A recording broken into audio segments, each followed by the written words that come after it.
कृष्ण कृष्ण हरे राम हरे राम राम हरे हरे मूकं करोति वाचालं पङ्गुं लङ्घयते गिरिं यत्कृपातमहं वन्दे श्रीमाधवं श्रीचैतन्यं ॐ तत्सत्।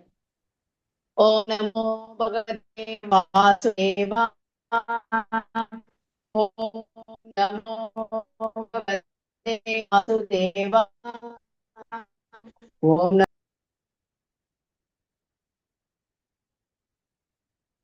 नारायणं नमस्कृत्य नरं चैव नरोत्तमं देवीं सरस्वतीं व्यासं ततो जयमुदीरये नष्टप्रायेषु अभद्रेषु नमो नित्यं अभद्रेषु नित्यं भागवत भागवतसेवया सेवयां भगवती भगवती उत्तमश्लोके उत्तमश्लोके भक्तिर्भक्तिनैष्टिकी नैष्टिकी निगमकल्पतरोर्गलितं फलं निगमकल्पतरुगलितं फलं सुखमुखादं च द्रवसंयुतं सुगमुखादमृतद्रवसंयुतम् भागवतमसमालयं पिबतभागवतसमालयं मुहुरहोरसिका मुहुरगोरगावुकावुकाः बुभुगावुकाः सर्वशास्त्राब्धिपीयूष सर्ववेदैकषत्फला सर्वसिद्धान्तरत्नाद्या सर्वलोकैकदृक्प्रदा सर्वभागवतप्राणा श्रीमद्भागवतप्रभो कलिद्वन्तोदिदादित्या श्रीकृष्णा परिवर्तिता परमानन्दपाताय प्रेमवर्षि अक्षरायते सर्वाद सर्वसेव्याय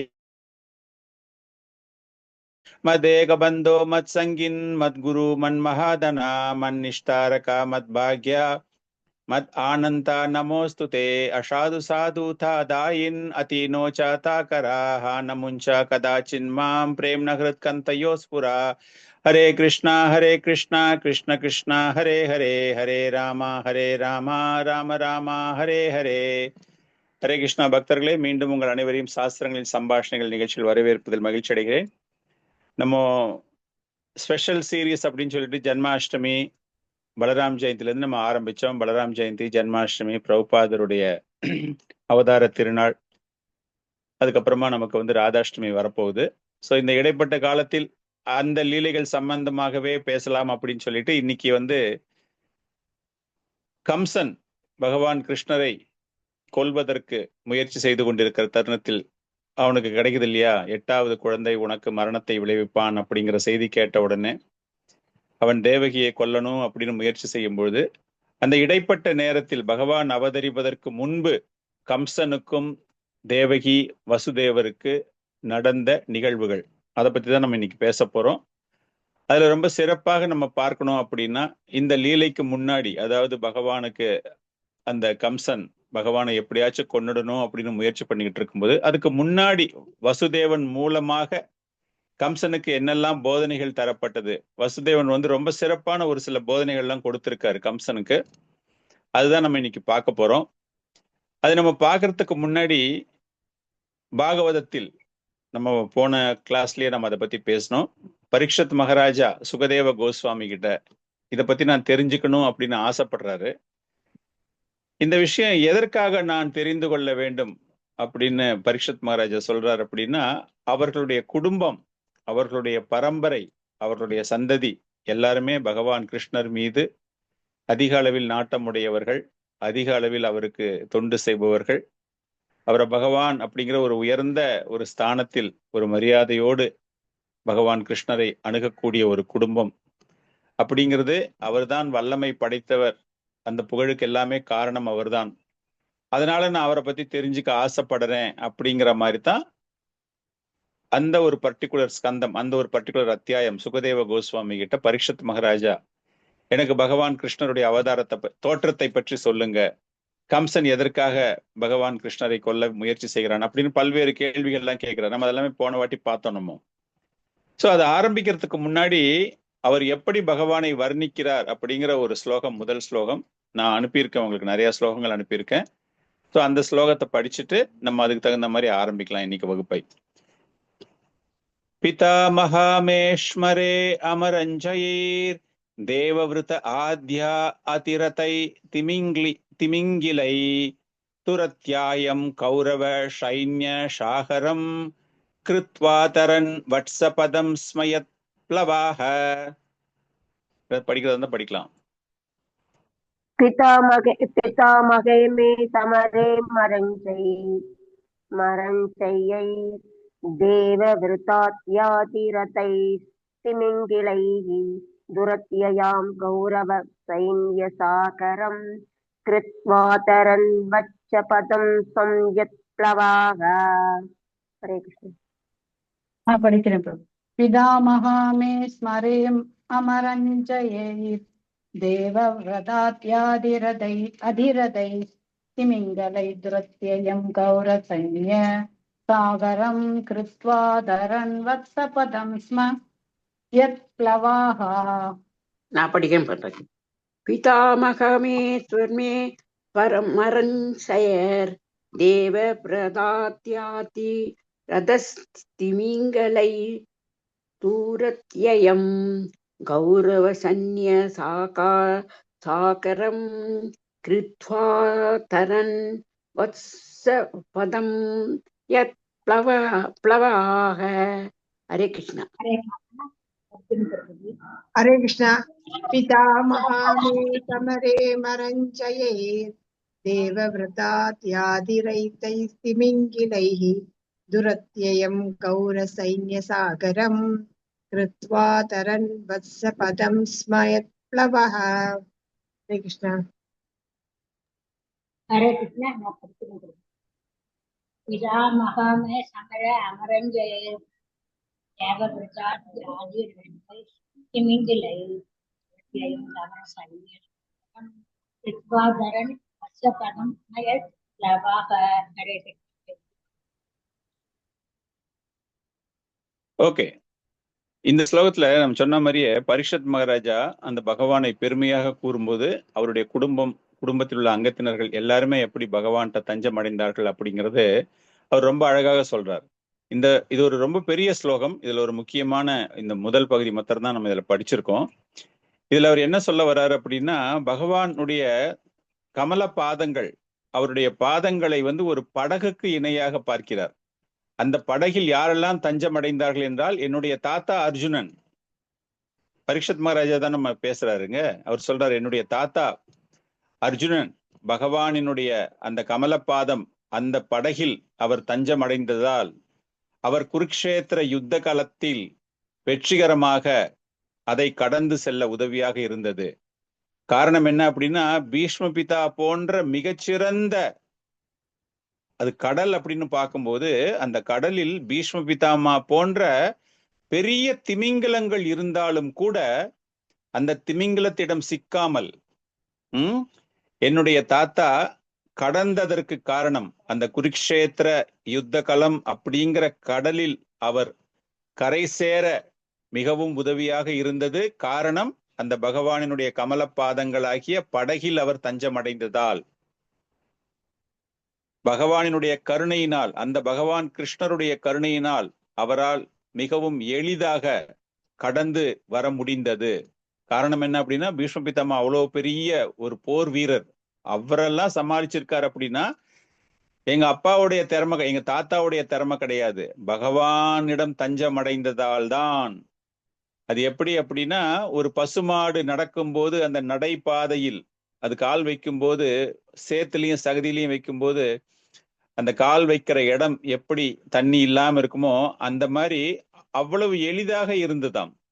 கடல்னு வர்ணிச்சுட்டு அது எவ்வளவு எளிதாக அவர் கடந்தார் அப்படின்னா, அந்த ஒரு பசுமாடு கால் வைக்கக்கூடிய இடத்தில், சேற்றில் அது கால் வைக்கும் போது அங்க தண்ணி இல்லாம எப்படி ட்ரையா இருக்கிற மாதிரி இருக்கோ அந்த மாதிரி அதை கடந்ததற்கு காரணம் பகவானிடம் சரணடைந்தது. அதே போல் தன்னை பற்றி சொல்கிறார், என்னுடைய தாய் பகவானிடம், அதாவது பகவான் கிருஷ்ணரின் கமலப்பாதங்களில் தஞ்சமடைந்ததால், சுதர்சன சக்கரத்தை கையில் வைத்துக் கொண்டிருக்கக்கூடிய பகவானிடம் தஞ்சமடைந்ததால் அவர் என்னுடைய தாயின் கருவில் நுழைந்து என்னை காப்பாற்றினார். ஃபர்ஸ்ட் தாத்தாவை காப்பாத்தினதை பத்தி சொல்லிட்டாரு, அடுத்தது அவரை பற்றி காப்பாத்ததை பத்தி சொல்றாரு. அது தவிர குருவம்சம் பாண்டவ வம்சம் எல்லாரையுமே அஸ்வத்தாமா அழிக்க வேண்டும் அப்படிங்கிற ஒரு குருவம்சத்தை சார்ந்த அஸ்வத்தாமா பாண்டவ குலத்தை அழிக்க வேண்டும் அப்படின்னு அவன் வீசிய அந்த பிரம்மாஸ்திரத்தை தன்னால், தன்னுடைய சுதர்சன சக்கரத்தினால் என் தாயின் கருவில் நுழைந்து என்னை காப்பாற்றியவர், அவருக்கு என்னுடைய வணக்கங்கள்.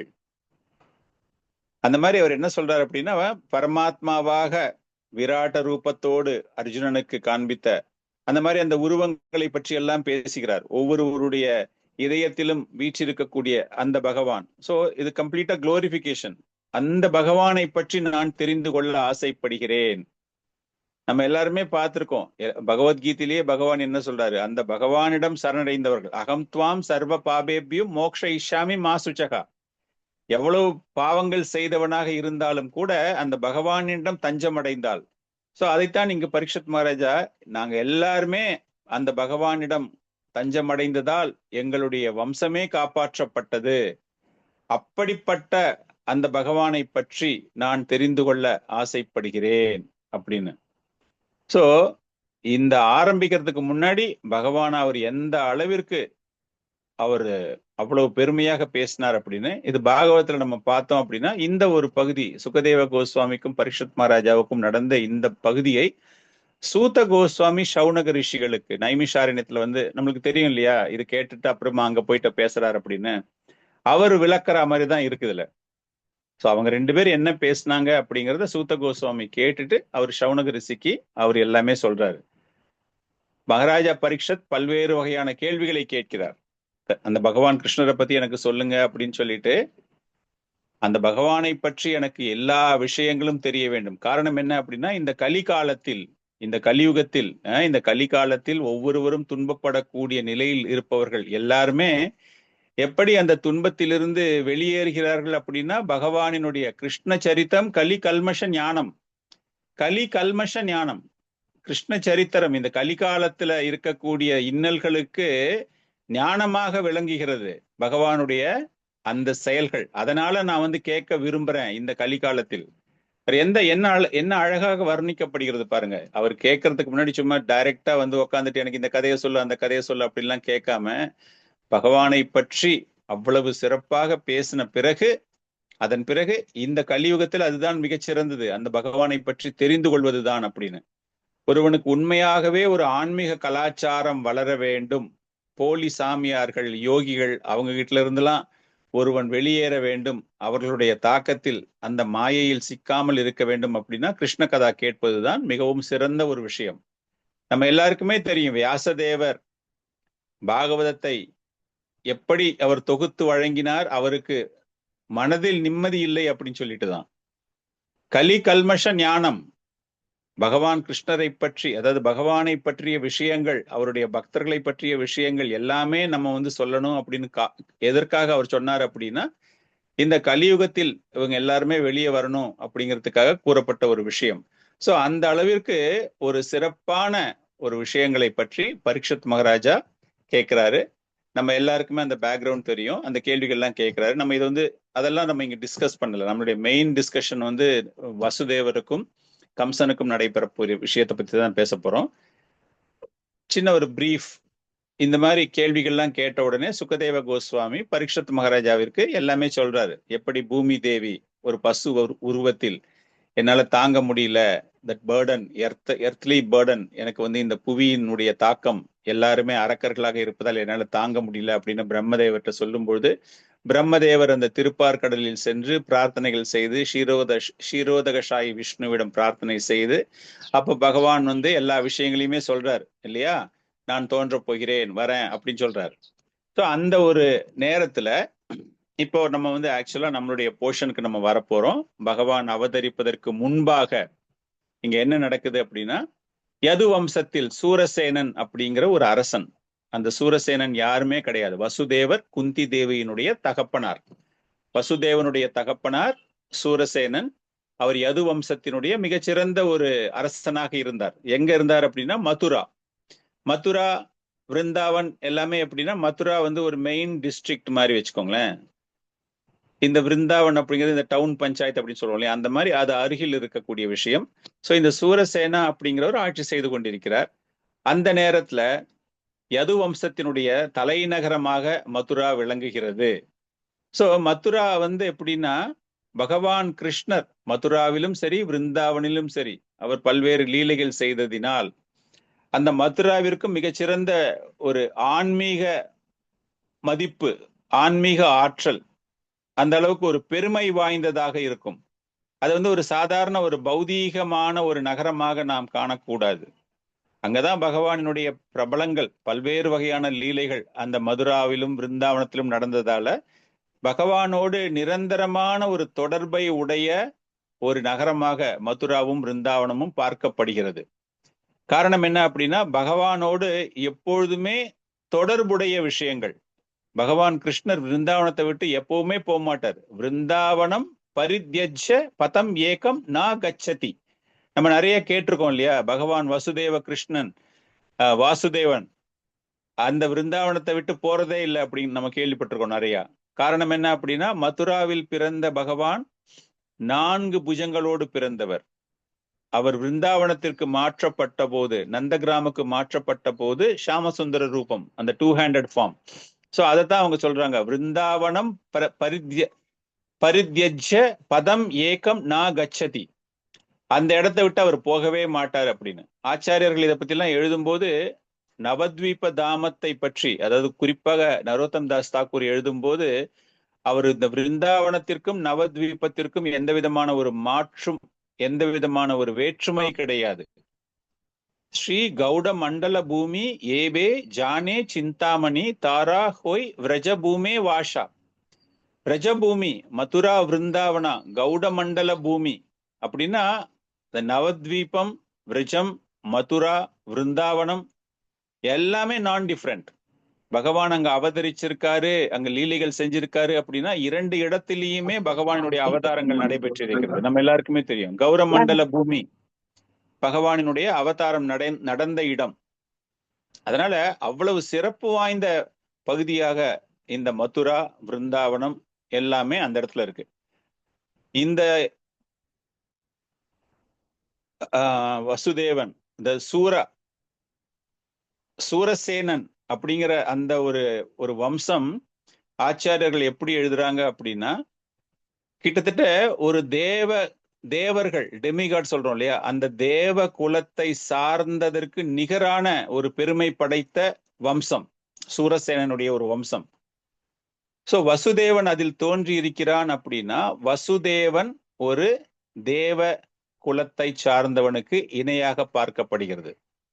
நம்ம எல்லாருமே தெரியும், பகவானினுடைய தாய் தந்தையராக 3 பிறவிகளில் அவர்களுக்கு பகவான் தோன்றுகிறார். அப்படிங்கும்போது ஒரு மிக உயர்ந்த நிலையில் இருப்பவர்களுக்கு தான் அது போன்ற ஒரு பாக்கியம் கிடைக்கும். அதனாலதான் ஆச்சாரியர்கள் எழுதும்போது எழுதுறாங்க, வசுதேவன் அப்படிங்கிறவர் ஒரு சாதாரணமான மனிதன் கிடையாது.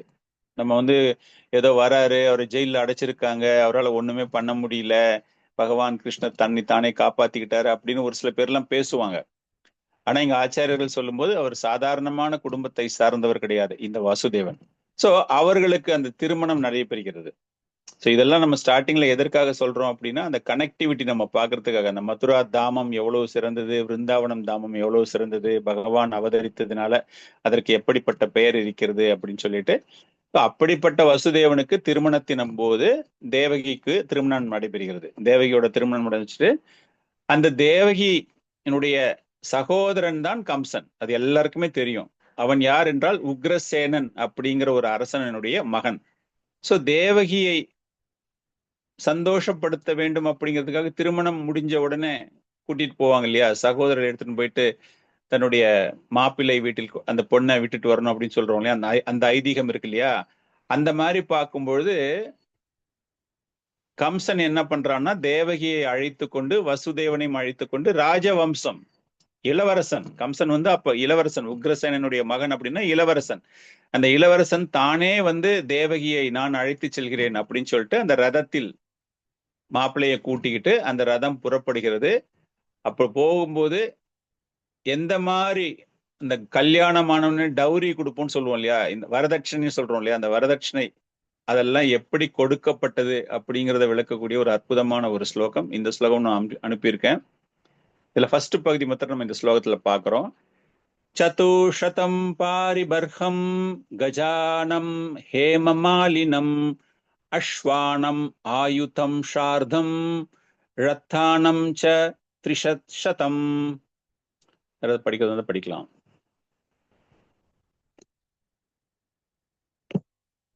ஓகே. சதுஷதம் பாரிபர்ஹம் அவர் எந்த மாதிரி டௌரி கொடுத்தாரு? சத்துஷதம், 4 சத்துஷதம்னா 100, 400 கஜானம் யானைகள் தரப்படுகிறது. அந்த யானைகள் எப்படி அப்படின்னா தங்க மாலைகளால் அலங்கரிக்கப்பட்ட யானை. அதை கிஃப்டா கொடுக்கறாங்க.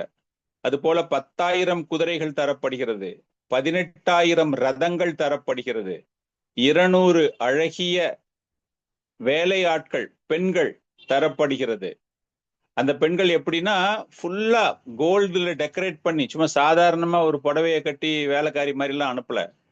அந்த பெண்கள் தேவகிக்கு பணிப்பெண்கள், அந்த அளவுக்கு சிறப்பாக அலங்கரிக்கப்பட்ட. சோ இந்த டௌரி தர்றது அப்படிங்கிறது வேத காலத்திலிருந்தே மிகவும் பின்பற்றப்பட்டு வந்திருக்கிறது. வர்ணாசிரம தர்மத்துல பார்க்கும்போது ஒவ்வொருவருக்கும் அந்தந்த தகுதிக்கு ஏற்றாற் போல நிச்சயமாக ஏதான தரணும். பிராமணனோ, சத்திரியனோ, வைசியனோ, சூத்ரனோ தர வேண்டும். ஆனா இப்ப இருக்கிற காலத்துல அதற்கு வேற மாதிரி போட்டு டௌரி கேட்கறாங்க, கொடுமைப்படுத்துறாங்க அப்படிங்கிற மாதிரிலாம் நிறைய நம்ம பேசிட்டு இருக்கோம். இந்த வேத காலத்தில் இந்த கம்சன் அந்த மாதிரி எல்லாமே பண்ணிட்டு அந்த இருவருமே புறப்படுகிறார்கள். அந்த டௌரியோட கம்சன் தன்னுடைய சகோதரியை அழைத்து கொண்டு வசுதேவனோடு அந்த ரதத்தை தானே செலுத்தி கொண்டு நாதஸ்வரங்கள், அந்த முழக்கங்கள், இசை முழக்கங்கள் எல்லாமே அந்த இடத்துல ஒரு மங்களமான அந்த இடத்தை விட்டு அவங்க புறப்படுறாங்க. அப்படின்னா அந்த மங்களத்திற்கு எவ்வளவு சிறப்பாக இருக்க வேண்டுமோ அவ்வளவு சிறப்பான ஒரு அம்சங்களோடு அந்த இடத்துல இருந்து அவங்க புறப்படுறாங்க. புறப்பட்டு கொஞ்ச தூரம் தான் போயிருப்பாங்க. கொஞ்ச தூரம் போனதுக்கு அப்புறமா வானத்துல ஒரு அசரீரி கேட்கிறது. ஒரு பெரிய வாய்ஸ் ஒண்ணு கேக்குது. ஏ முட்டாள்! யாரை பார்த்து முட்டாள் அப்படிங்கிறாங்க? கம்சனை பார்த்து. ஏ முட்டாள், நீ அழைச்சிட்டு போறியே உன்னுடைய சகோதரி, அந்த சகோதரியினுடைய 8வது குழந்தையினால்தான் உனக்கு மரணம் ஏற்பட போகிறது அப்படிங்கிற ஒரு அசரீரி கேட்ட உடனே, அதை கேட்ட உடனே கம்சனுக்கு கம்சன் அந்த ரதத்தை ஓட்டிக்கிட்டு இருக்கான், குதிரையை பிடிச்சுக்கிட்டு இருக்கான், அதை கண்ட்ரோல் பண்ணி ஓட்டிக்கிட்டு இருக்கான். அதை கேட்ட உடனே அவனுக்கு என்ன ஆயிடுச்சு அப்படின்னோடனே அந்த அளவுக்கு ஒரு ஆக்ரோஷம். காரணம் என்ன அப்படின்னா அசுர குணம் படைத்தவன்.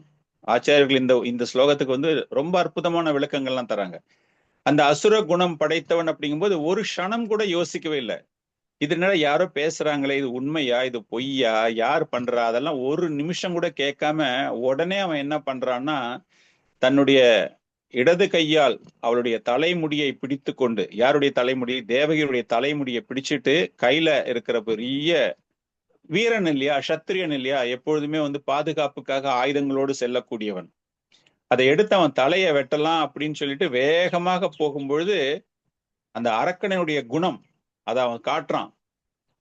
அதனாலதான் அதை சொல்றாரு. சாணக்கிய பண்டிதர் கூட சொல்றாரு இல்லையா, இவங்களெல்லாம் நம்ப கூடாதுன்னு நிறைய சொல்றாங்கல்ல. இவங்கெல்லாம் பார்ப்பதற்குத்தான் நல்லா இனிமையாக தெரிவார்கள். எந்த நேரத்துல வேணாலும் அவங்களுக்கு டக்கு டக்கு டக்குன்னு மூடு மாறிடும்.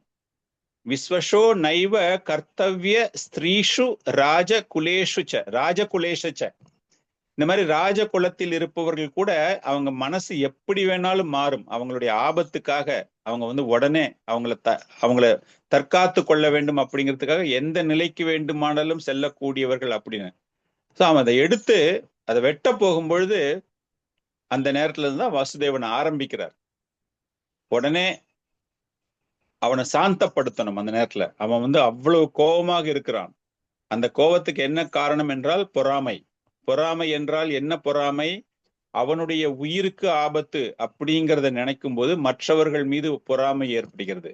தன்னுடைய தங்கை, அவ்வளவு நெருங்கிய ஒரு உறவு இருக்கக்கூடிய அந்த தங்கையின் மூலமாக எனக்கு ஒரு மரணமா அப்படிங்கிற அந்த ஒரு பொறாமை உணர்வு அந்த இடத்துல உடனே மேலோங்கி நிற்கிறது அவனுக்கு. அப்படிப்பட்டவனை சாந்தப்படுத்த வேண்டும். ஏன்னா ஒரு க்ஷணத்துல அவன் மனசு மாறுது.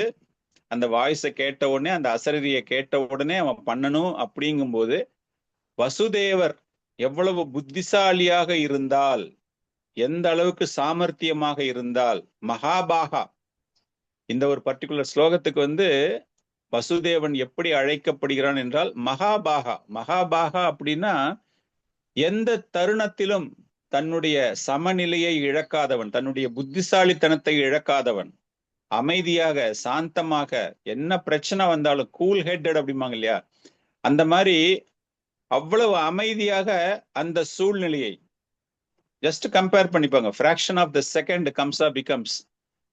கோவத்துல வந்து அருவாள் கையில அந்த பெரிய கத்தியை வச்சு தலைமுடி தன்னுடைய தங்கையினுடைய கழுத்தை வெட்டணும் அப்படின்னு போறான். அவளுக்கு மரணத்தை ஏற்படுத்த வேண்டும். ஒரு க்ஷணத்துல, நாட் ஈவன் க்ஷணம், fraction of a second he becomes angered. ஆனா வசுதேவர் வந்து அந்த அளவுக்கு அமைதியாக, கலவரமே இல்லாம, எந்த விதமான குழப்பமும் ஏற்படாமல் மிகவும் அமைதியாக கம்சனை பார்த்து பேச ஆரம்பிக்கிறார். அந்த பேசும்போது அவர் எப்படிப்பட்ட பேச்சு பேச வேண்டும், அவனுடைய கோபம், அவ்வளவு பெரிய கோபத்தை வந்து அவருடைய பேச்சு சாமர்த்தியம் மூலமாக, ஜஸ்ட் நினைச்சு பாருங்க, ஒரு 10,000 பேர் 20,000 பேர் கையில கத்தி அருவாளோட ஒரு 2-3 பேர் அந்த குடும்பத்துல இருக்கிறவங்களை வந்து எதுக்கிறதுக்காக வராங்க அப்படின்னா, அவங்களை எல்லாரையுமே கண்ட்ரோல் பண்ணணும் அப்படின்னா எவ்வளவு சாமர்த்தியமாக அவர்கள் மனதை மாற்றக்கூடிய வகையில் பேசினா அந்த கோபம் அடங்கும். அந்த மாதிரி இங்க தனிப்பட்ட ஆளாக இருந்தாலும் கூட கம்சன் அவ்வளவு ஒரு கோபத்தோடு இருக்கும் பொழுது மிகவும் சாந்தமாக வசுதேவன் அவரை நோக்கி பேசுகிறார். ரொம்ப அற்புதமான ஸ்லோகம். இந்த ஸ்லோகம் நான் உங்களுக்கு அனுப்பியிருக்கேன். ஸ்ரீ வாசுதேவ வாச்சா ஸ்லாகானிய குணாசூரைர் பவன் போஜ யசஷ்கரஹ ஷாகதம் வாஹினிம் ஹன்யாத் ஸ்ரீயம் உத்வாஹ பர்வணி. படிக்கிறீங்களா? ஹரே போன கிருஷ்ணா. ஸ்லோகம் கொடுக்கவே இல்லை சார். இல்ல, நீங்க 31 தான் கொடுக்கல, இது கொடுத்திருக்கீங்க. இது கொடுத்துருக்கு, 37 கொடுத்துருக்கீங்க. அதுக்கு முன்னாடி ஸ்லோகம் கொடுக்கவே இல்லை. ஆமா, 31 இருக்கு. ஹரே கிருஷ்ணா பிரபுஜி. 30 श्लाघनीय गुणशूरै भवान् भोजयसस्करग स कथं भगिनीं हन्यात् क्षत्रियम् उद्वाह पर्वणि. हरे कृष्ण प्रभुजी. थैंक यू प्रभुजी. श्रीवासुदेव उवाच श्लाघनीय गुणशूरैर्भवा भोज यशस्करः सकदं भगिनीम् अन्यात् श्रियम् उद्वाह पर्वणि. हरे कृष्ण. हरे कृष्णा. वासुदेव उवाच श्लाघनीय गुणशूरै भवान् भोजयसस्करः सकदं भगिनीं हन्यात् स्त्रियम् उद्वाह पर्वणि. वसुदेव उवाच श्लाघनीय गुणाशूरैर् भगवान् भोज यजस्करः स कदं भगिनीं हन्यात् क्षत्रियम् उद्वाह पर्वणि. हरे कृष्ण. हरे कृष्णा. श्रीवासुदेव उवाच सलाहनीय गुणैः सूरैः भवान् भोज्य यशस्करः स कथं भगिनीं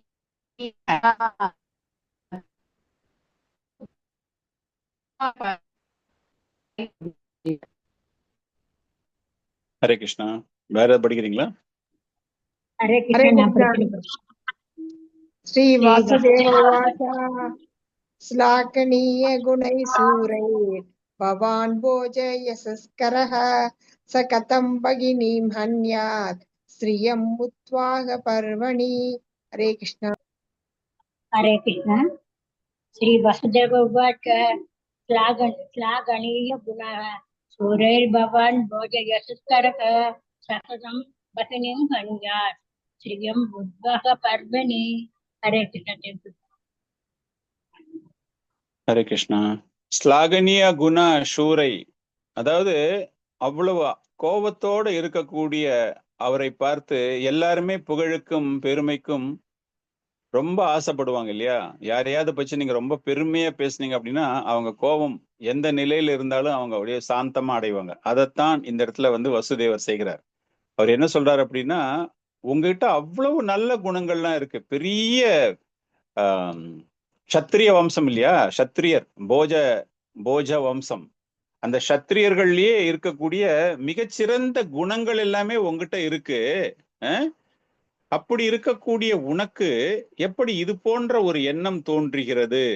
அதுவும் ஒரு பெண்ணை, குறிப்பாக உன்னுடைய தங்கையை, குறிப்பாக அவளுடைய திருமண நாளில் எந்த அளவு ரொம்ப அமக்கலமா அவர் பேசுறாரு பாருங்க. எடுத்த உடனே அவர் என்ன சொல்லிட்டாரு, நீ ரொம்ப பெரிய ஆள்டா, உனக்கு எல்லா விதமான நல்ல குணங்களும் இருக்கு, போஜ வம்சத்திலேயே மிகச்சிறந்தவன், உன்னை பார்த்து பலரும் பெருமைப்படுகிறார்கள். அப்படிப்பட்ட நீ ஒரு திருமண நாளில் ஒரு பெண்ணை, குறிப்பாக உன்னுடைய தங்கையை கொல்வதற்கு எப்படி உனக்கு இது போன்ற ஒரு குணம் அமைந்தது அப்படின்னு கேட்கிறார். நம்ம எல்லாருமே பார்த்திருக்கோம், வேத கலாச்சாரம் அப்படின்னா பிராமணர்கள், வயதானவர்கள், பெண்கள், குழந்தைகள், பசுக்கள், இத எந்த காரணத்தினாலும் எந்த ஒரு சூழ்நிலையிலும் அவர்களை கொல்வது கூடாது. இங்க வசுதேவன் தேவகி ஒரு சாதாரண பெண் அப்படின்னு மட்டும் பார்க்காம கம்சனினுடைய குடும்பம், அது இல்லாமல் பரஸ்திரி தன்னுடைய மனைவி, இந்த இடத்துல அந்த பெண் அப்படின்னு பார்க்கும்போது 3 உறவுகள் மூலமாக வசுதேவன் அந்த பெண்ணை பார்க்கிறார். சாஸ்திரங்களில் கூறப்பட்டுள்ளது போல அட் எனி காஸ்ட், என்ன சர்க்கம்ஸ்டான்சஸா இருந்தாலும் பெண்கள் காப்பாற்றப்பட வேண்டும்.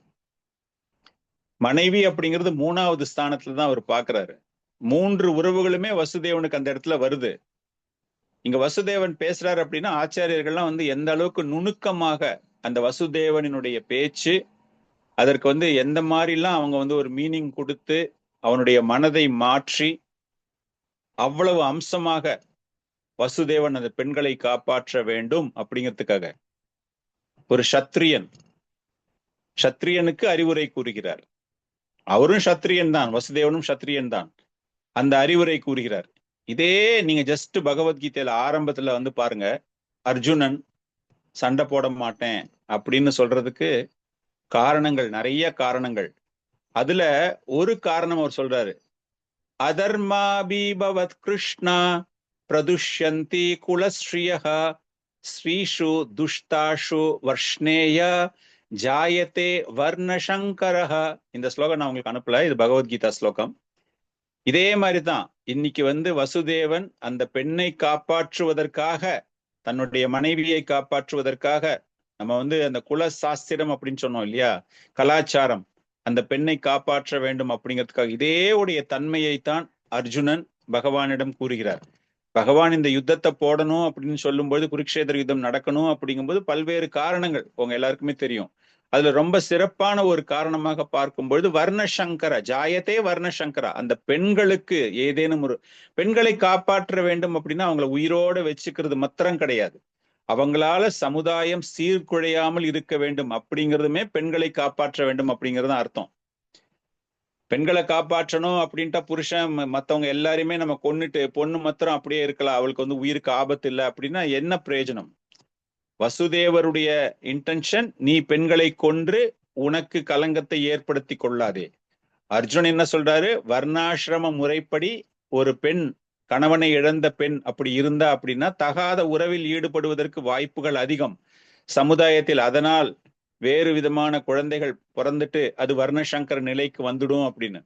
அதனால பெண்களை காப்பாற்ற வேண்டும் அப்படிங்கிறது ரொம்ப ரொம்ப முக்கியம். பிரபுபாதர் கூட பொருளுரையில எழுதும் போது பெண்கள் எப்படியெல்லாம் பல்வேறு நிலைகளில் பல்வேறு மனிதர்களால் காப்பாற்றப்படுகிறார்கள் அப்படிங்கறத அவர் எழுதுறாரு இல்லையா. பிறந்த உடனே தகப்பனால், பின் கணவனினால், அதன் பிறகு குழந்தைகளினால் ஒரு பெண்ணானவள் காப்பாற்றப்பட வேண்டும், காப்பாற்றப்படுகிறாள் அப்படிங்கிற விஷயத்த பிரபுபாதர் வலியுறுத்துகிறார். இப்ப கலியுகத்துல அதெல்லாம் வேற, இதுக்கு நம்ம கம்பேர் பண்ணவே முடியாது.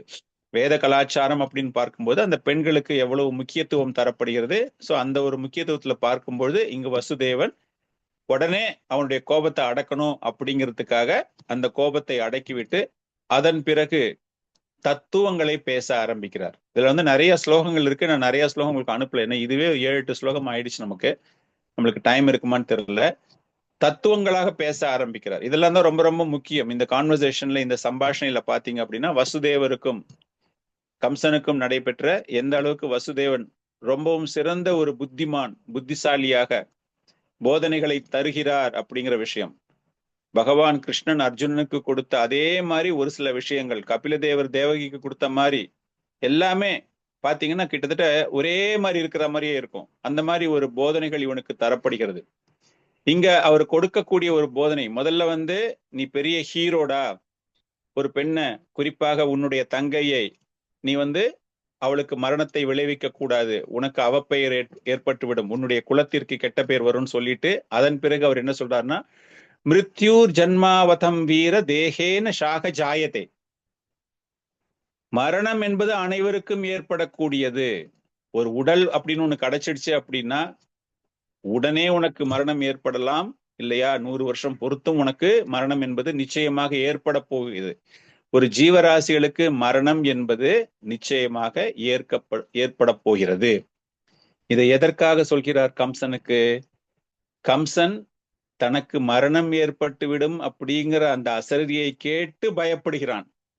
ஜஸ்ட் கம்பேர் பண்ணி பாருங்க. அர்ஜுனன் பகவத்கீதையில மற்றவர்களுக்கு மரணத்தை பார்த்து பயப்படும் பொழுது பகவான் கிருஷ்ணர் என்ன கொடுக்குறாரு? எல்லாருமே ஒரு காலம் நிச்சயமாக சாகணும், அந்த ஆத்மாதான் அழிய முடியாதது, உடல் அழியக்கூடியது அப்படிங்கிறாருல. அதே மாதிரி கிட்டத்தட்ட அந்த போதனை தான் இங்கு தரப்படுகிறது. இவர் என்ன சொல்றாரு இங்க? கம்சா, நீ அந்த அசரீரியை கேட்டு உனக்கு மரணம் அப்படின்னு பயப்படுறியே, கண்டிப்பாக மரணம் என்பது ஒருவனுக்கு நிச்சயமாக ஏற்படத்தான் போகிறது. அப்படி இருக்கும்பொழுது உன்னுடைய குலத்திற்கு நீ எதற்கு கெட்ட பெயர் வாங்கி கொள்கிறாய்? ஒரு பெண்ணை கொன்று அதன் மூலமாக நீ கெட்ட பேர் நீ எதுக்காக வாங்கிட்டு வர? பகவான் கிருஷ்ணர் பகவத்கீதையில அர்ஜுனனுக்கு 2வது அத்தியாயம் நினைக்கிறேன், 2வது அத்தியாயத்துல 25-26 ஸ்லோகம், அந்த ஸ்லோகத்தை நம்ம பார்த்தோம் அப்படின்னா, ஜாதஸ்ய ஹே த்ருவோ மிருத்யூர் த்ருவம் ஜன்ம மிருதஸ்ய ச தஸ்மாத் அபரிஹார்யே அர்த்தே நத்வம் சோசிதம் அர்ஹசி. எவன் ஒருவனுக்கு பிறப்பு என்று ஒன்று இருக்கிறதோ அவனுக்கு மரணம் என்பது நிச்சயமாக ஏற்படும். பிறந்தவனுக்கு மரணம் நிச்சயம். எந்த ஒரு காலகட்டத்திலும் அதை அழிக்கவே முடியாது, நிறுத்தவே முடியாது. அதனால் உன்னுடைய கடமையை செய் அப்படின்னு அங்க சொல்றாரு. இங்க வசுதேவன் என்ன சொல்றாரு? மரணம் என்பது நிச்சயமாக ஏற்படும். இந்த அசரீரியில கூறப்பட்ட மரணம் அப்படின்னு அதுக்காக நீ ஏன் பயப்படுற? ஒண்ணுமே இல்லைன்னா கூட நிச்சயமா உனக்கு ஒரு நாள் சாவு என்பது நிச்சயம். சோ உன்னுடைய குல பேரை கெடுத்துக்காதே, அங்க சத்திரிய தர்மத்தை இழக்காதே, சண்டை யுத்தம் புரி அர்ஜுனா, இங்க உன்னுடைய வம்சத்திற்கு கெட்ட பேரை விளைவித்துக் கொள்ளாதே அப்படிங்கிற மாதிரி சொல்லிட்டு அதன் பிறகு இது ரொம்ப அருமையான ஒரு ஸ்லோகம் ஒண்ணு சொல்றாரு. இப்போ இது உங்களுக்கு அனுப்பியிருக்கேன், நீங்க படிக்கலாம். தேஹே பஞ்சத்வம் ஆபன்னே தேஹி கர்மானுகோ அவசகா தேகாந்தரம் அனுப்ராப்ய பிராக்தனம் தியஜதே வபுஹ. தேஹே பஞ்சத்வம் ஆபன்னே தேஹி கர்மானுகா அவசக தேகாந்தரம் அனுப்ராப்ய பிரக்தானாம் தியஜதே வபுஹ. படிங்களாம். हरे कृष्ण प्रभु जी। देगे पंचत्वम आपन्ने देगी कर्मान् वचः देहांतरम अनुप्राप्य प्राक्तनम त्यजते वपुः. Hare Krishna Prabhu ji, thank you Prabhu ji. देहे पंचत्वम् आपन्ने देहि कर्माणि को वचः देहान्तरम् अनुप्राप्य प्राक्तनं त्यजते वपुः. देहे पंचत्वम आपन्ने देहि कर्माणु को वचः देहांतरम् अनुप्राप्य प्राक्तनं त्यजते इत्यते वपुः. हरे कृष्णा. देहे पंचत्वम् आपन्ने देहि कर्मानुको वशः देहान्तरम् अनुप्राप्य प्राक्तनं त्यजते वपुः. हरे कृष्ण प्रभु। देहे पंच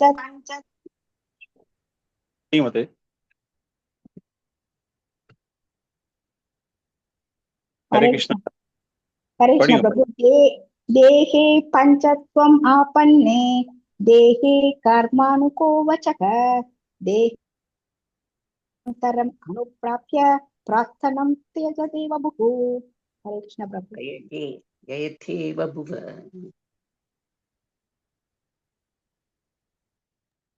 हरे कृष्ण. இல்லம்மா படிங்க படிங்க. தேசே பஞ்சத்வம் ஆபன்னே தேசே கர்மானுகோவசக தேகாந்தரம் அனுப்பிய பிரார்த்தனம் யஜதே வபுகு. ஹரே கிருஷ்ணா.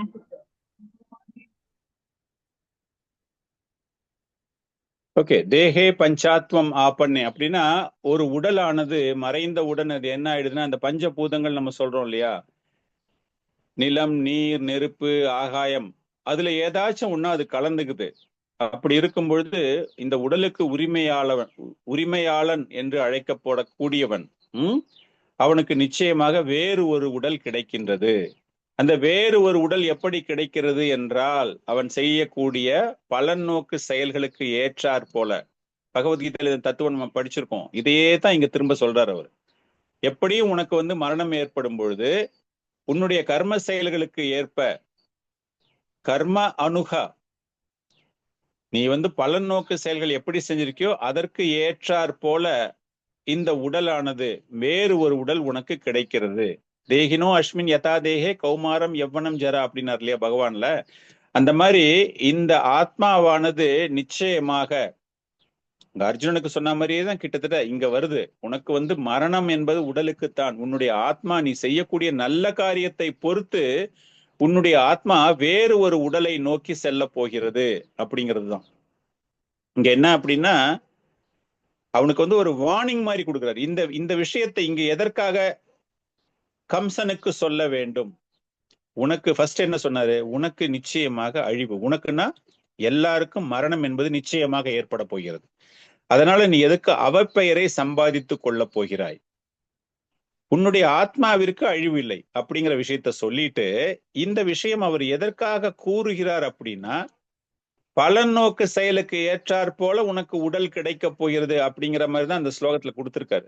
அந்த பலன் நோக்கை பற்றி இங்கு பேசுவதற்கு என்ன அவசியம் அப்படின்னா, கம்சன் ஒருவேளை இந்த மாதிரி கொலை செஞ்சு பாவ செயலில் ஈடுபட்டால் அவன் நிச்சயமாக அவனுக்கு கிடைக்கக்கூடிய அடுத்த உடல் மிகவும் மோசமானதாக இருக்கும் என்று. நல்ல செயலை செய்து அவன் உடலை துறக்கும் பொழுது அவன் வேற ஒரு உடம்பு கிடைக்கும் போது நல்ல ஒரு உடம்பு கிடைக்கும். ஆனா பாவம் செஞ்சுட்டு அவன் அந்த குணத்துக்கு ஏத்த மாதிரி பாவம் செஞ்சுட்டான் அப்படின்னா he may go into a lower species of animal, மிகவும் கீழ்நிலையில அவனுக்கு ஜீவராசிகள் கிடைக்கும் அப்படிங்கிறத அவனுக்கு வார்னிங் மாதிரி கொடுக்கிறாரு. இந்த பௌதீக உலகில் நீ செய்யக்கூடிய தவறு உன்னுடைய அடுத்த உடலை உனக்கு நிர்ணயிக்கிறது. தமோ குணத்துல நம்ம பண்றோம் அப்படின்னு. காரணம் குணசங்கர்ஷ சத் ஆஷத் யோனி ஜன்மஷு அப்படிங்கிறார் இல்லையா பகவான் கிருஷ்ணர் சொல்றார் இல்லையா. நம்ம எந்த குணத்துல இந்த ஜீவராசிகள் இருக்கின்றதோ அந்த குணத்திற்கு அந்த செயலுக்கு ஏற்றாற் போல. 13வது சாப்டர் நீங்க பகவத்கீதை படிச்சீங்கன்னா அர்ஜுனன் அந்த சாப்டரே எப்படி ஆரம்பிக்குது என்றால் ஒரு 6 கேள்விகளை கேட்பான் அர்ஜுனன். 6 கேள்விகள் கேட்கும்போது அவன் என்ன கேட்பான் அப்படின்னா, க்ஷேத்ரா, க்ஷேத்ரஞா, ஞானா, நேயா, பிரகிருதி, புருஷா, உடல், தலம், தலத்தினுடைய அமைப்பு, ஞானம், அந்த தலம் செய்யக்கூடிய செயல்கள் அப்படின்னு பல்வேறு வழியான விளக்கங்கள்லாம் கேட்கிறார் 13வது சாப்டர் பிகினிங்ல அர்ஜுனன். அதுக்கு பகவான் கிருஷ்ணர் என்ன விளக்கம் தருகிறார்? ஞானம், அறிவு அப்படின்னா அந்த அறிவு எதற்காக என்றால் இந்த பௌதீக வாழ்க்கையிலிருந்து விடுதலை அடைய வேண்டும். அதேதான் இங்க வசுதேவன் கம்சனுக்கு கொடுத்திருக்கிறார். உடலை பற்றி கூறுகிறார். உடல் அழியக்கூடியது, உடல் வேறு இடத்திற்கு செல்ல, ஆத்மா வேறு உடலை நோக்கி செல்லக்கூடியது மரணத்திற்கு பிறகு. அது எப்படி செல்லும் என்றால் நீ செய்யக்கூடிய பாவங்கள் அப்படின்னா அதற்கு ஒரு சில விளக்கங்கள்லாம் கொடுக்கிறார்.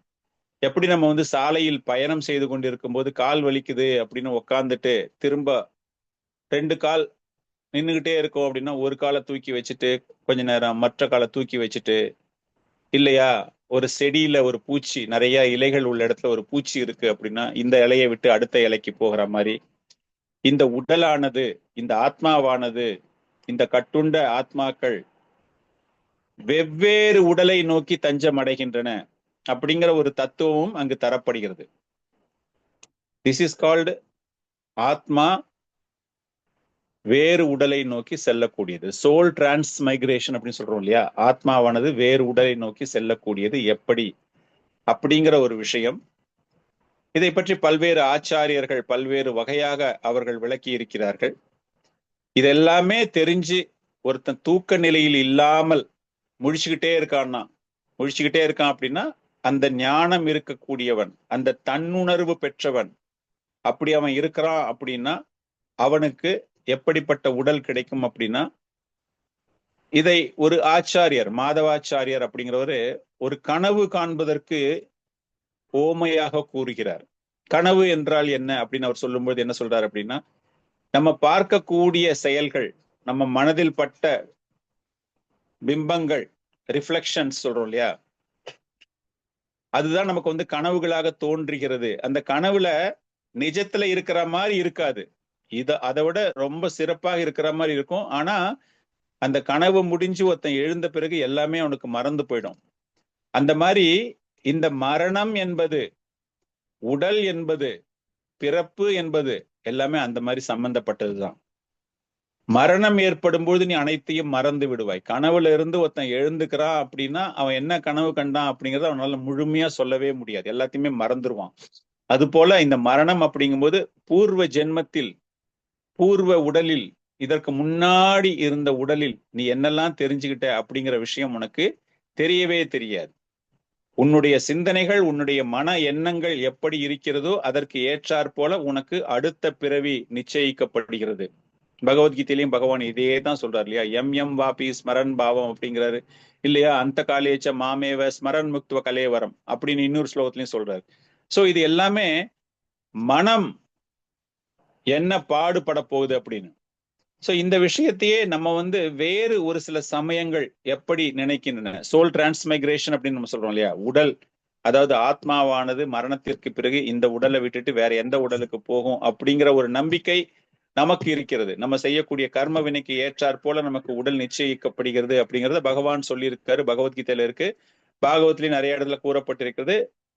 நமக்கு அது மேல நம்பிக்கை இருக்கிறது. ஆனால் வேறு ஒரு சில சமயங்களில் பாத்தீங்க அப்படின்னா சொர்க்கம் நரகம் அப்படிங்கிறத பத்தி பேசுறாங்க. அவங்களுக்கெல்லாம் வந்து மறுபிறவி அப்படிங்கிறத பத்தி அவங்களுக்கு கொஞ்சம் கூட நம்பிக்கை கிடையாது. சொர்க்கத்துக்கு போவாங்க, இல்லைன்னா நரகத்துக்கு போவாங்க, அங்க பர்மனண்டா இருப்பாங்க, ஒரு உடம்பு கிடைக்கும், அங்க இருப்பாங்க அப்படின்னு சொல்லிட்டு. அதே போல கிறிஸ்டியானிட்டி எடுத்துக்கிட்டோம்னா day of judgment, final judgment day அப்படின்னு சொல்லிட்டு அந்த தினத்தில் உனக்கு நீ செஞ்ச செயலுக்கு ஏற்றாற் போல உனக்கு தண்டனை வழங்கப்படுகிறது அப்படின்னு. ஒவ்வொருவரும் ஒவ்வொரு விஷயம். புத்திசத்தை எடுத்துக்கிட்டோம் அப்படின்னா நிர்வாணம், இந்த பௌதீக உடலை விட்டு நீ வெளியே போயிட்டீங்கன்னா முடிஞ்சு போச்சு, அவ்வளவுதான். அதுக்கப்புறமா உனக்கு ஒண்ணுமே கிடையாது, உனக்கு வந்து there is no suffering, there is no rebirth. So இந்த மாதிரி பல்வேறு வகையான சமயங்கள், பல்வேறு வகையான எண்ணங்கள் இருக்கின்றன. இங்க வந்து ரீஇன்கார்னேஷன், அதாவது வேறு உடலை நோக்கி அந்த ஆத்மா செல்லுது அப்படின்னா இங்க வசுதேவன் கொடுத்த ஒரு போதனை என்ன அப்படின்னா தீய செயல்களை நீ செய்யக்கூடாது அப்படின்னு. அதன் பிறகு அவர் தொடர்ந்து வலியுறுத்தும் போது என்ன சொல்றாரு அப்படின்னா, யதோ யதோ தாவதி தெய்வ சோதித்தம் மனோ விகராத்மாகம் ஆப பஞ்சஷு. நீ எந்த மாதிரி நினைச்சுக்கிட்டு போறியோ, பகவான் அந்த காலேச்ச மாமேவ ஸ்மரன் முக்துவ கலேவரம் சொன்னால கிட்டத்தட்ட அதே மாதிரி அர்த்தத்துலதான் இந்த ஸ்லோகம். இந்த ஸ்லோகத்துல என்ன சொல்றாரு அப்படின்னா, உன்னுடைய மரணத்தருவாயில் நீ எதை நினைத்து கொண்டிருக்கிறாயோ, உன்னுடைய மனம் எப்படிப்பட்டதாக இருக்கிறதோ, பலன் நோக்கு செயல்கள், எனக்கு வந்து அது வேணும், எம் வாபி ஸ்மரன் பாவம், அந்த ரெண்டுத்தையும் மிக்ஸ் பண்ணி, அந்த காலேச்ச மாமேவ எம் வாபி ஸ்மரன் பாவம், அந்த ரெண்டுத்தையும் மிக்ஸ் பண்ண மீனிங் தான் இந்த இடத்துல வசுதேவன் கம்சனுக்கு தருகிறார். எந்த மாதிரி நீ நினைப்புல இருப்பியோ அந்த மாதிரி ஒரு மனம். காரணம் என்ன அப்படின்னா, மனசு என்பது அலைந்து கொண்டே இருக்கும். It is a flickering mind. பகவான் சொல்றார் இல்லையா, அர்ஜுனன் சொல்றார் இல்லையா, பகவத்கீதா சொல்றாருல கம்ப்ளீட்டா, சஞ்சலம் ஹே மனா கிருஷ்ணா பிரமாதி பலவத் திருத்தம். நான் ரொம்ப பெரிய பலசாலியாக இருந்தாலும் கூட என்னுடைய மனதை என்னால் கட்டுப்படுத்த முடியவில்லை. அதே மாதிரிதான் இங்க சொல்றாரு அவரு. உன்னுடைய மனம் சஞ்சலப்படும் பொழுது, அந்த மனநிலையில் உனக்கு மரணம் ஏற்படும் பொழுது அதற்கு ஏற்றாற் போல உனக்கு உடல் அமைகிறது. அது இல்லாம நீ பலன் நோக்கு செயல்கள், அந்த மாதிரி செயல்கள்ல இருக்கும்போது உன்னுடைய மனதில் பதியக்கூடிய விஷயங்கள், அதுதான் உனக்கு வந்து மரணத்தின் போது உனக்கு ஏற்படுகிறது அப்படின்னு. சோ இந்த சஞ்சலம் அடையாமல் இருக்க வேண்டும். உடல் மீது உனக்கு ஆசை இருக்கிறதால அந்த மன சஞ்சலம், உன்னுடைய தமக்கையை நீ கொல்ல வேண்டும் அப்படின்னு நீ ஆசைப்படுற. சோ மன சஞ்சலத்தை நீ வந்து கட்டுப்படுத்த வேண்டும். காரணம் என்ன அப்படின்னா, அர்ஜுனன் சொன்ன மாதிரிதான், அர்ஜுனன் பெரிய சத்திரியன், தன்னுடைய மனதை கட்டுப்படுத்த முடியவில்லை அப்படின்னு ஒரு பெரிய படகு, அந்த படகுல போகும்பொழுது ஆசை அப்படிங்கிற அந்த சம்சாரம், அந்த சாகரத்துல நம்ம பயணம் செய்யும் பொழுது ஆசை அப்படிங்கிற அந்த அலைகளில் அந்த படகு, உடல் என்னும் படகு நமக்கு செல்லும் பொழுது, மனம் என்னும் படகு செல்லும் பொழுது அந்த ஆசையை அடக்க முடியாமல் நாம் அவதிப்படும் பொழுது என்ன ஆகுது என்றால் நம்முடைய வாழ்க்கை கவுந்து போற மாதிரி, கப்பல் தண்ணியில கவுந்து போற மாதிரி அந்த ஆசைகள், அந்த அலைகளை கட்டுப்படுத்த முடியாமல் அந்த கப்பலானது நீரில் மூழ்குவது போல இந்த சம்சார பந்தத்தில் உள்ள இந்த கடல் நம்ம என்ன பண்றோம் அப்படின்னா அந்த குணத்தை நம்மால் அடக்க முடியாமல், காரணம் குண சங்கஷ்ய இல்லையா, குண நூபதக சங், குண நூபதக சன் மீன்ஸ் அந்த சங்கம், நம்முடைய குணம் எந்த மாதிரி ஒரு சங்கத்தில் போகிறது, முக்குணங்கள்ல போகுதா இல்லையா, எப்படி வேறா போகுதோ அதற்கு ஏற்றாற் போல அந்த மனதானது எப்படி நம்ம கிட்ட பிஹேவ் பண்ண போகுதோ அதற்கு ஏற்றாற் போல நமக்கு உடல்கள் மேல் லோகத்துக்கும் போலாம், கீழ் லோகத்துக்கும் போலாம். சைத்தன்ய மகாபிரபு சொல்றாரு இல்லையா, பிரம்மாண்ட பிரமிதே கோண பாக்யவான் ஜீவா. ஒரு பெரிய இந்த ரோலர் கோஸ்டர் சொல்லுவோம்ல, அந்த roller coaster up and down போற மாதிரி இந்த உடலானது, இந்த ஆத்மாவானது அந்த மனதிற்கு ஏற்றாற் போல. சோ இந்த மாதிரி அந்த மனசை நீ அலக்களிக்க கூடாதுரா அப்படிங்கிற ஒரு விஷயம் இங்கு அவனுக்கு எடுத்துரைக்கப்படுகிறது. சோ இந்த மாதிரிலாம் பண்ணிட்டே இருக்கும் பொழுது கம்சனுக்கு மனசுல இதெல்லாம் ஒண்ணுமே ஏறவே இல்லை. காரணம் என்ன அப்படின்னா அவன் ரொம்ப பெரிய பொறாமையில இருக்கான், அது இதெல்லாம் ஏற்றுக்கொள்ளக்கூடிய ஒரு மனநிலையில் இல்லை. சோ இவ்வளவு போதனை கொடுத்தும் ஒரு விதமான ஒரு ரிஃப்ளெக்ஷனா இல்லை அவங்ககிட்ட இருந்து, அதை ஏத்துக்கிட்டானா இல்லையா அப்படிங்கிற ஒரு விஷயம்லாம் தெரியாத நேரத்துல திரும்பவும் சொல்றான், உன்னுடைய தமக்கை கிட்டத்தட்ட உன்னுடைய மகளுக்கு சமமாக நீ பார்க்க வேண்டும், அதனால அந்த எண்ணத்தை விட்டு விடு. இதெல்லாம் எங்க நடக்குது பாருங்க, அவன் கையில அருவாளை கத்திய வச்சுக்கிட்டு அவ தலையை வெட்டணும்னு பார்த்துட்டு இருக்கிற நேரத்துல இவ்வளவு பெரிய தத்துவங்கள் அவனுக்கு பேசப்படுகிறது. எப்படி யுத்த காலத்துல அர்ஜுனன் சண்டைக்கு எல்லாரும் தயாராக இருக்கும்போது பகவான் பெரிய லெக்சர் கொடுக்கிறார், 700 ஸ்லோகங்கள். நம்ம 45 நிமிஷத்துல அவங்களுக்கு முடியுது அப்படின்னு எல்லாருமே பேசுறோம். 45 மினிட்ஸ் தான் ஆச்சு பகவான் கிருஷ்ணர் சொன்னார் அப்படின்னு. ஆனா பல தத்துவங்கள் அங்கு தரப்பட்டிருக்குது. அந்த மாதிரி இந்த இடத்துல பாத்தீங்கன்னா வசுதேவன் அவ்வளவு பெரிய பெரிய தத்துவங்களை எல்லாமே பேசி கொண்டிருக்கிறார். ஆச்சாரியர்கள் எல்லாம் எழுதுறாங்க, அவன் ராட்சச குணம் இருக்கிறதால அவனுக்கு அவ்வளவு எளிதாக வசுதேவன் கூறியதை ஏற்றுக்கொள்ளக்கூடிய நிலையில் அவன் மனது இல்லை அப்படிங்கிற ஒரு விஷயம் அவனுடைய மனசுல அவன் எதற்குமே தயாராக இல்லை. இந்த மாதிரி தருணத்தில் வசுதேவன் வேறு விதமாக பேச துவங்குகிறார். இந்த போதனை எல்லாமே கொடுத்தாச்சு, கொடுத்து முடிச்சும் கம்சனிடமிருந்து எந்த விதமான பதிலும் கிடையாது, ஒரு ஆன்சருமே இல்லை. அப்படியே பார்த்துக்கிட்டே இருக்கான். அந்த கோபம் கொஞ்சம் கூட குறையவே இல்லை, அந்த ஆக்ரோஷ கண்கள். அந்த நேரத்துல நிறுத்தி இருக்கான், அவ்வளவுதான். சரி என்னதான் பேசுறான் அப்படின்னு. அதற்கு காரணம் என்ன அப்படின்னா பின்னாடி சொல்றாங்க, வசுதேவன் மீது கம்சனுக்கு ரொம்ப மரியாதை உண்டு. சோ அந்த ஒரு விளைவு, வசுதேவன் ஏதோ பேச வரான், நம்ம என்னதான் பேசுறாரு இவர் கேட்கலாமே அப்படிங்கிற அந்த நேரத்துக்காக காத்து கொண்டிருக்கிறான். ஆனால் அவனிடமிருந்து ஒரு ஆக்ஷனுமே கிடையாது. ஓகே வசுதேவா, நீ சொன்னதை நான் ஏத்துக்கிட்டேன்ப்பா, நான் எனக்கு உயிர் எப்படியும் போக போகுதுன்னு தெரியும், நீ கொடுத்த போதனைகள்லாம் ரொம்ப சிறப்பான போதனை, நான் மனசு மாறிட்டேன், நான் இனிமே யாருக்கும் தீங்கு நினைக்க மாட்டேன், அந்த மாதிரிலாம் ஒண்ணுமே பேசவே இல்லை. Absolutely zero reaction from கம்சா. இந்த தருணத்தில் வசுதேவன் உடைய மனதில் ஒரு புதிய எண்ணம் தோன்றுகிறது. இதை நம்ம எப்படி ஸ்டாப் பண்றது, என்னுடைய மனைவியை எப்படி காப்பாற்றுவது, இந்த சமுதாயத்தில் இந்த பெண்ணுக்கு நான் எப்படி பாதுகாப்பை தருவது அப்படின்னு பல்வேறு சிந்தனைகள் அவன் மனதில் ஓடிக்கொண்டிருக்கின்றன. அதை பத்தி என்ன பேச போறாரு அப்படிங்கிறத நம்ம அடுத்த கிளாஸ்ல பார்க்கலாம். ஸோ இன்னைக்கு நம்ம இதோட ஸ்டாப் பண்ணிக்கலாம். ஹரே கிருஷ்ணா. உங்களுக்கு ஏதாச்சும் பாயிண்ட்ஸ் ஆட் பண்ணணும், ஏதாவது வேணும், டவுட்ஸ் கேட்கலாம்.